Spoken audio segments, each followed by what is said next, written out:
এতিয়া প্ৰযুক্তিৰ সময় সকলোৰে মুখে মুখে প্ৰযুক্তিৰ সামগ্ৰীসমূহৰ নাম নিশ্চয় আপোনালোকে মোবাইল কম্পিউটাৰ ব্যৱহাৰ কৰে যদি কৰে তেন্তে পাছৱৰ্ডো ব্যৱহাৰ কৰে বহুলোকৰ হেক হোৱাৰো শুনা যায় তেন্তে আজিৰ পৰা সাৱধান হওক প্ৰত্যেকজন ব্যক্তিৰ বহুতো পাছৱৰ্ড থাকে সকলো পাছৱৰ্ড আমি মনত ৰখাটো খুবেই কঠিন বা এক প্ৰত্যাহ্বানমূলক কাম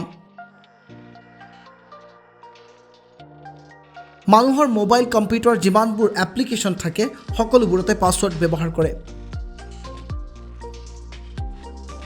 যেটো আমাৰ কাৰণে ভালৰ লগতে এক বেয়া অভ্যাসো কাৰণ পাহৰাৰ সম্ভাৱনা থাকে এই পাছৱৰ্ডসমূহ কেনেদৰে পৰিচালনা কৰিব পাৰোঁ আপোনালোকে হয়তো বহুজন জ্ঞাত আৰু বহুজন জ্ঞাত নহয় সাধাৰণতে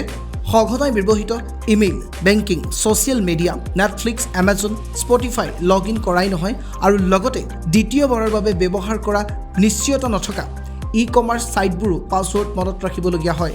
তেনে ক্ষেত্ৰত আপুনি ব্যৱহাৰ কৰিব লাগিব পাছৱৰ্ড মেনেজাৰ আৰু এই পাছৱৰ্ড মেনেজাৰ বিগত কিছু সময়ৰ পৰা খুবেই চৰ্চাত থকা এক বিষয় হৈ পৰিছে